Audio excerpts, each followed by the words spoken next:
makes a pretty good partner, huh, boss? Too early to say. Yeah? Just seeing him come back makes me real proud. What breed is he? He's not a husky. You're right.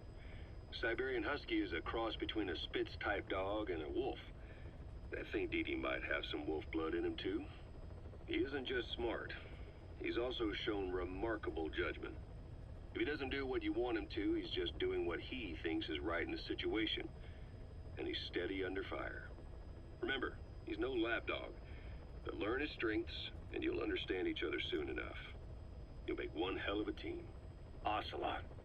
Why'd you take it upon yourself to train him? Why? Yeah. When's the last time you heard a wildcat raising a dog? I have an eye for him. I knew at first glance he'd make the right partner for you. Huh. And I figured it was about time he got out into the world. So you passed him off on me? There, you see? I knew you liked him. I don't know about that yet. I still think he's trying to figure me out, too. I'll spend some more time with him. You'll see how helpful he can be. What about you? I prefer to work alone. Ocelots don't hunt in packs. Yeah, something like that. Anyway, I'm glad you like him. Dee Dee's really taken to you, too. And to going on your walks. Don't be shy about taking him with you in the future. I'll think about it.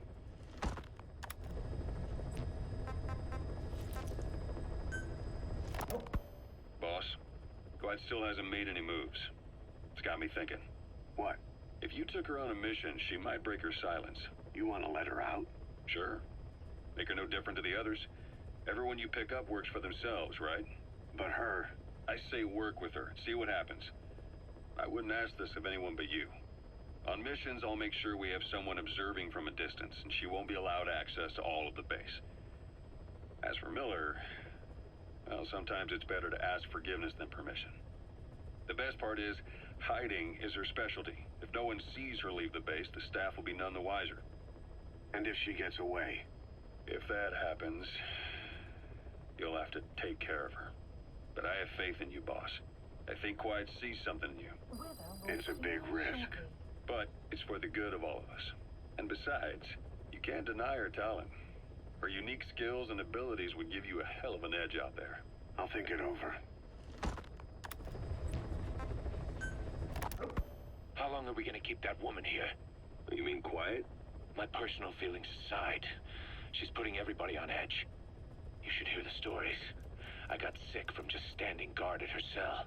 I won't stand on the same platform as that witch. She hit me for no reason. What is this, a private army or a kindergarten? The thing is, they're all serious. They're faced with something they don't understand, and a kind of mass hysteria has broken out. I've gotten wind of countless plots to take her out. There are no grounds for this suspicion whatsoever. Put yourself in her shoes, assuming they see her as a prisoner here. No, even more so, if they do, she deserves to be treated humanely. I always thought our men were a bit more noble-minded, but... Look, I understand this is a stressful line of work, but to make her the scapegoat... You've got it wrong. Quiet?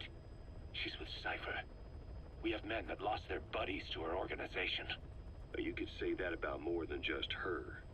Plenty of the men used to fight for another side, but they've all put that aside to work for the boss. Cypher is different. And if you ask me, the boss is the biggest problem. Why is he protecting her? Some of the guys are starting to suspect him of... I don't agree with keeping her here either. So what's your move? Throw her out? Kill her? She's our ticket to Cypher. And her physical abilities are outstanding. We could use someone like her. That'll make me sick. Her marksmanship, speed, stealth capabilities for a start. Then, there are the other things we've learned. Quiet appears to be able to use both eyes as master eyes simultaneously. That lets her track targets of different focal lengths at once. While looking through the scope with one eye, she can look for new targets with the other. That's why she doesn't need a spotter. She can operate alone, no matter the circumstances. See, I told you she's a freak. No one would be able to control her. No, there's one person who could. Hey, you trying to get the boss killed? Well, why don't we talk to him? See if he's willing to take her along. I don't like this. It's his decision to make. The two of them might even make a good team.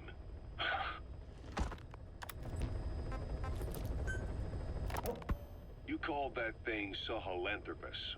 Where does the name come from? Well, several years ago, an excavation team discovered a hominid skull in the Sahel region. Central Africa. The Southern Sahara. Cypher gave the specimen the name Sahelanthropus, man of Sahel. And then they covered the whole thing up. Why? They probably wanted to monopolize information about human evolution to have a head start in their genetic research. At least, until they had an idea of what they'd found. It was that big of a discovery, huh? Sahelanthropus was a gracile hominid, estimated to have lived about 7 million years ago. What's significant about it is how its skull's foramen magnum faces down. In other words, its spinal column supported its head from underneath. It stood upright. Right. Which would mean Sahelanthropus walked upright 3 million years before Australopithecus, making it the world's oldest human species. Walking upright. I get it. Hence the name Sahelanthropus for your machine. Walking upright was the decisive difference between our ancestors and other anthropoids. Our brains could get heavier once they were supported by the spinal column. That led to the use of tools and the development of complex communication through language. Only man is capable of this. My creation will be the progenitor of all bipedal weapon platforms. And you did this for Cypher? No, not at all. Sahelanthropus is the best proof that I never betrayed you guys. What do you mean? The reconstructed Sahelanthropus skull looked exactly like the skull we used as our logo 9 years ago in the Caribbean. An army without a nation. Outside the world order. The design was based on Pangaea, the supercontinent that existed 250 million years ago, right? Yeah. When the world was a single landmass. That concept's at the source of our strength. I felt the same way about Sahelanthropus. Sure, I was forced to build it under their orders, but I always wanted to put its technology back in our hands someday. That's the reason I incorporated the old insignia into Sahelanthropus's name. Don't you see? That's how much I was thinking about you guys. Oh, I see, all right. I see someone desperate to cover his ass. You can say whatever you want after the fact. But that skull also symbolizes somebody else. Skullface. Snake, you finally came. Just don't record this, okay? Not recording anything. What's this about? What I'm about to say stays between you and me. It's about the weapon to surpass Metal Gear. You know a researcher by the name of Clark? He works in the biotech industry, real advanced stuff.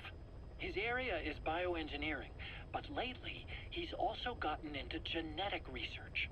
Never heard of him. Well then, what do you know about cloning? I think I've heard enough. Hold on, this is important. Cloning lets you create a genetic copy of an organism. You take the nucleus of one of its cells, and you swap it with the nucleus of an unfertilized egg from another member of the same species. They started out working with plants, but since then they've had success with other organisms, including mammals. It's a hot area for a lot of places right now. Corporations, universities, research groups. There's no shortage of scientists out to get famous and patent their work, with morality taking a back seat. Isn't that a little outside your field? It's got nothing to do with my research. But I thought it might be of interest to you. Cloning, and Dr. Clark, I mean. Go on. Now, this is really highly classified stuff. But I've heard that an American biotech company has successfully cloned a human being. What's more, it happened over 10 years ago, and the researcher behind it was Dr. Clark. You've really never heard of him? I don't meet many doctors. This Dr. Clark is a complete ghost, even to others in his field. His age, where he comes from, that might not be his real name. And I can't even say for sure he's a he. Clark's employer, ATGC, Its company motto is embracing your hopes, preserving talent. What does this have to do with me? Cypher.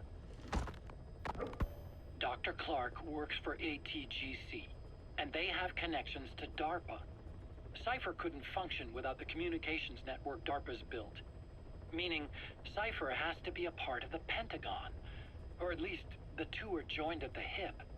DARPA is a driving force behind human cloning. It's a pretty high priority project for them. And this Dr. Clark, some say he's a pivotal player in Cypher. But that's not all. Every cell nucleus in an organism contains the genetic information for that organism.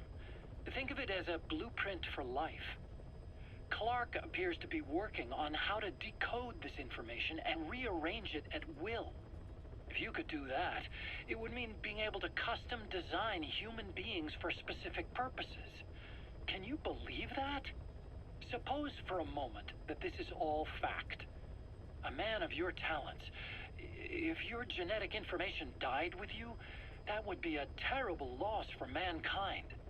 But what if mankind could preserve you for future generations by cloning you? All right, enough. I get the idea. Look, I know it's inductive reasoning, but this weapon to surpass Metal Gear they're developing in Africa, I believe it's something that uses this new technology. Speaking as a fellow scientist, it chills me to the bone. That's rich coming from you.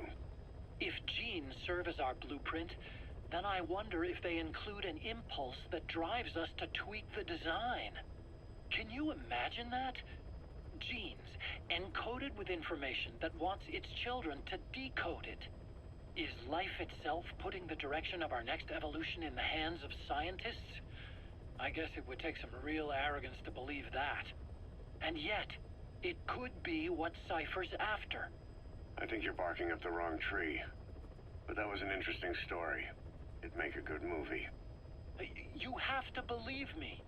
Where'd you hear all this anyway? Where? I just overheard it in bits and pieces while I was forced to do that research for them. Right.